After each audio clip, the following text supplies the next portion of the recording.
আসসালামু আলাইকুম সম্মানিত দর্শক। আশা করি আপনারা সবাই ভালো আছেন। আজকে যে বিষয়টি নিয়ে আলোচনা করতে বসলাম, সেটা শোনার পর আসলে হাসিও পায় আবার অবাকও হতে হয়। আপনারা নিশ্চয়ই খেয়াল করেছেন যে আবারও সেই পুরনো কাসন্দি ঘাঁটতে শুরু করেছে জাতিসংঘ। হ্যাঁ, আপনারা ঠিকই শুনেছেন। জাতিসংঘের পক্ষ থেকে আবারও বাংলাদেশে একটি ইনক্লুসিভ বা অংশগ্রহণমূলক নির্বাচনের কথা বলা হচ্ছে। এখন প্রশ্ন হলো, এই সময়ে এসে যখন নির্বাচনের তারিখ ঘোষণা হয়ে গেছে, যখন সবকিছু একটা নির্দিষ্ট গতিতে এগোচ্ছে, তখন হঠাৎ করে এই ইনক্লুসিভ নির্বাচনের তত্ত্ব আওড়ানোর মানেটা কি? জাতিসংঘের অবস্থানটা আসলে ঠিক কি? সেটাই যেন পরিষ্কার হওয়া যাচ্ছে না কোনোভাবে। জাতিসংঘের উপমুখপাত্র ফারহান হক সম্প্রতি সাংবাদিকদের এক প্রশ্নের জবাবে যা বললেন, তা যদি আমরা একটু গভীরভাবে বিশ্লেষণ করি, তাহলে দেখা যায় তারা এখনো চাইছে বাংলাদেশে সব দলের অংশগ্রহণে একটা নির্বাচন হোক। কিন্তু বাস্তবতার দিকে একবার তাকান।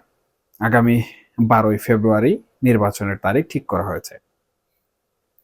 এখন যদি জাতিসংঘ বা অন্য কোনো বিদেশি সংস্থার কথা মতো ইনক্লুসিভ নির্বাচন করতে হয়, তাহলে পুরো নির্বাচনের তফসিলি কিন্তু বাতিল করতে হবে। এর সাথে সাথে নির্বাচন পিছিয়ে দিতে হবে, আবার নতুন করে শিডিউল করতে হবে। সবচেয়ে বড় কথা, ইনক্লুসিভ মানে তো সব দলের অংশগ্রহণ, তাই না? তার মানে কি আওয়ামী লীগকেও নির্বাচনে আনার কথা বলা হচ্ছে? তাদেরকে দেশে ফেরার সুযোগ দিতে হবে, রাজনীতি করার স্পেস দিতে হবে। আপনারা কি মনে করেন বর্তমান বাস্তবতায় বা বর্তমান সরকার কি আদৌ সেই পথে হাঁটবে? বা এত বড় একটা কর্মযজ্ঞ নতুন করে শুরু করার মতো সদিচ্ছা কি তাদের আছে? আর জনগণের সেন্টিমেন্ট বা চাহিদার কথা যদি বলি, জনগণ কি এখন সেই পুরনো ধারার রাজনীতি বা সেই দলগুলোকে আবারও পুনর্বাসিত হতে দেখতে চায়? এই প্রশ্নগুলো কিন্তু থেকেই যাচ্ছে। দেখুন, প্রথম আলোতে যে খবরটা এসেছে, সেখানে জাতিসংঘের মুখপাত্র পরিষ্কার করেই কিন্তু বলেছেন, নির্বাচন এমন একটা পরিবেশ নির্বাচনে এমন একটা পরিবেশ নিশ্চিত করা জরুরি, যেখানে সব ব্যক্তি নির্ভয়ে শান্তিপূর্ণভাবে এবং প্রকাশ্যে রাজনৈতিক কর্মকাণ্ডে অংশ নিতে পারবেন এবং স্বাধীনভাবে ভিন্নমত প্রকাশ করতে পারবেন। শুনতে আসলে খুবই ভালো লাগছে। কেতাবি ভাষায় একে বলে আদর্শ গণতন্ত্র। কিন্তু মাঠের চিত্রটা কি তাই? তিনি কেবল আওয়ামী লীগের নামটা মুখে নেননি, কিন্তু তার কথার ইঙ্গিত বা বডি ল্যাঙ্গুয়েজ বুঝলে এটা বুঝতে বাকি থাকে না যে তারা কাদের কথা মিন করছেন। সব নাগরিক মানেই তো সব রাজনৈতিক দল। এখন আসি একটু ভিন্ন প্রসঙ্গে, যেটা এই পুরো বিষয়টাকে আরো গোলমালে করে দিচ্ছে। আমরা জানি জাতিসংঘ অনেক ক্ষেত্রেই বিশ্বের বড় মোড়লদের ইশারায় চলে। বিশেষ করে আমেরিকার কথা এখানে না বললেই নয়। এতদিন আমরা দেখে এসেছি আমেরিকার সিগন্যাল একরকম, আবার জাতিসংঘের কথা আরেক রকম। কিন্তু গতকাল ওয়াশিংটন পোস্টের একটা রিপোর্ট পুরো রাজনীতির দাবার ছকে যেন একেবারে উঠে দিল। সেখানে বলা হচ্ছে, আমেরিকা এখন জামাতে ইসলামের সাথে বন্ধুত্ব করতে চাইছে, তাদের সাথে সম্পর্ক উন্নয়ন করতে চাইছে। ভাবুন একবার, যে আমেরিকা এতদিন এক ধরনের সেকুলার বা লিবারাল রাজনীতির কথা বলে এসেছে, তারা এখন জামাতের মতো দলের সাথে ঘনিষ্ঠ হতে চাইছে। এর মানে কি? এর মানে হলো আমেরিকা হয়তো চাইছে জামাত ক্ষমতায় আসুক বা তাদের একটা বড় ভূমিকা থাকুক। তাহলে সমীকরণটা আসলে কোথায় গিয়ে দাঁড়ালো? যদি আমেরিকা জামাতের দিকেই ঝুঁকে, তাহলে জাতিসংঘ কেন আবার মাঝখান থেকে এই ইনক্লুসিভ নির্বাচনের গান গান গাইতে শুরু করলো? ইনক্লুসিভ নির্বাচন তো সেটা জামাতের একক আধিপত্যের পথে বাধা হতে পারে বা অন্য সমীকরণ তৈরি হতে পারে। তাহলে কি আমেরিকার সিগন্যাল আর জাতিসংঘের বক্তব্যের মধ্যে কোনো সমন্বয় নেই, নাকি এটা শুধুই একটা রুটিন ওয়ার্ক? জাতিসংঘের মুখপাত্র ফারহানক আরো বলেছেন ভিন্নমত প্রকাশের স্বাধীনতার কথা। তিনি বলেছেন মানুষকে স্বাধীনভাবে কথা বলতে দিতে হবে। কিন্তু আমরা বাংলাদেশে এখন আসলে কি দেখছি? আমরা কি আসলেই ভিন্নমত সহ্য করার মতো পরিবেশ তৈরি করতে পেরেছি? পূর্বের সরকারের সময়ও কিন্তু আমরা দেখেছি ভিন্ন মতকে কিভাবে দমন করা হতো। আর এখনো খুব একটা পরিবর্তন কি আদৌ কোনোভাবে চোখে পড়ছে? উদাহরণ হিসেবে দেখুন, জাতীয় পার্টির চেয়ারম্যানকে গ্রেফতার করা হলো, তাদের দলকে নিষিদ্ধ করার হুমকি দেওয়া হলো। তাদের অপরাধ কি ছিল? তারা বলেছিল তারা নির্বাচনে না ভোটের ক্যাম্পেইন করবে। এখন একটা গণতান্ত্রিক দেশে কেউ যদি মনে করে সে কাউকে ভোট দেবে না বা না ভোট দেবে, সেই প্রচারণাও তো তার গণতান্ত্রিক অধিকার।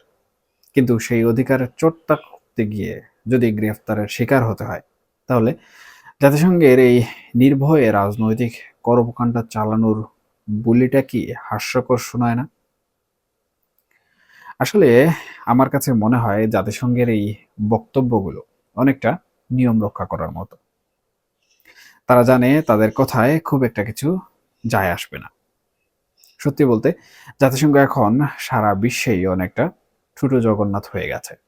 ফিলিস্তিন থেকে শুরু করে বিশ্বের বিভিন্ন প্রান্তে যখন মানবতা ভুলুণ্ঠিত হয়, তখন তাদের কোনো কার্যকরী পদক্ষেপ দেখা যায় না। তারা শুধু উদ্বেগ প্রকাশ আর বিবৃতি দেওয়ার মধ্যে কিন্তু সীমাবদ্ধ। বাংলাদেশের ক্ষেত্রেও তারা ঠিক এই কাজটাই করছে। তারা হয়তো জানে না বা জেনেও না জানার ভান করছে যে বাংলাদেশে এখন এমন পরিবেশ নেই যেখানে সব রাজনৈতিক মতাদর্শের মানুষ ওপেনলি তাদের কথা বলতে পারে। যেই পরিবেশ তারা চাইছে, সেই পরিবেশ তৈরি করার মতো পরিস্থিতি বা সদিচ্ছা কোনোটি আপাতত দৃষ্টিতে দৃশ্যমান নয়। দেখুন, নির্বাচন তো আর মাত্র কয়েকদিন পরেই। এই সময়ে এসে এ ধরনের মন্তব্য আসলে বিভ্রান্তি সৃষ্টি করা ছাড়া আর কোনো কাজে আসবে বলে মনে হয় না। কারণ সরকার যদি এখন জাতিসংঘের কথা শুনতে যায়, তাহলে 12ই ফেব্রুয়ারির নির্বাচন তো হবেই না, বরং দেশে একটা দীর্ঘমেয়াদী রাজনৈতিক অনিশ্চয়তা তৈরি হবে। আর সরকার যদি তাদের কথা না শুনে, তাহলে জাতিসংঘ হয়তো বলবে নির্বাচন গ্রহণযোগ্য হয়নি। কিন্তু তাতেও বা আসলে কি যায় আসে?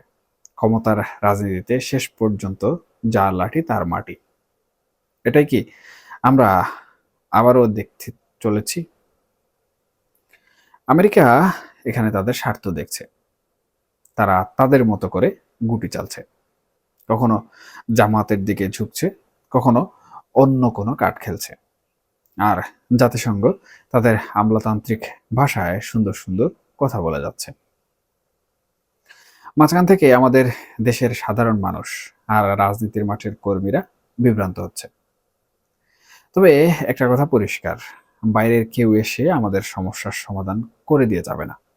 তারা তাদের এজেন্ডা বাস্তবায়ন করতে চায়। এই যে ইনক্লুসিভ নির্বাচনের কথা বলা হচ্ছে, এটা কি আসলেই বাংলাদেশের গণতন্ত্রের জন্য, নাকি এর পেছনে অন্য কোনো জিওপলিটিক্যাল বা ভূ রাজনৈতিক উদ্দেশ্য আছে? সেটাও কিন্তু আমাদের খুব ভালোভাবে দেখতে হবে। সবশেষে আমি এটাই বলবো, জাতিসংঘের এই হঠাৎ জেগে ওঠা বা ইনক্লুসিভ নির্বাচনের সবক দেয়াটাকে খুব বেশি গুরুত্ব দেওয়ার কিছু আছে বলে মনে হয় না। কারণ মাঠের রাজনীতি যে পথে এগুচ্ছে, তাতে মনে হয় না কোনো বড় ধরনের পরিবর্তন নির্বাচনের আগে সম্ভব। নির্বাচনের পথেই হয়তো হবে। আর আমরা সাধারণ জনগণ দর্শক সারিতে বসে শুধু এই নাটকের নতুন নতুন পর্ব দেখব। আমেরিকা কি চায়, জাতিসংঘ কি বলে, আর বাস্তবে সরকার কি করে, এই ত্রিমুখী টানাপোড়েনেই কেটে যাবে আমাদের আগামীর দিনগুলো। এখনকার মতো এ পর্যন্তই। সবাই ভালো থাকুন, সুস্থ থাকুন এবং অবশ্যই অবশ্যই নিরাপদে থাকবেন। আল্লাহ হাফেজ।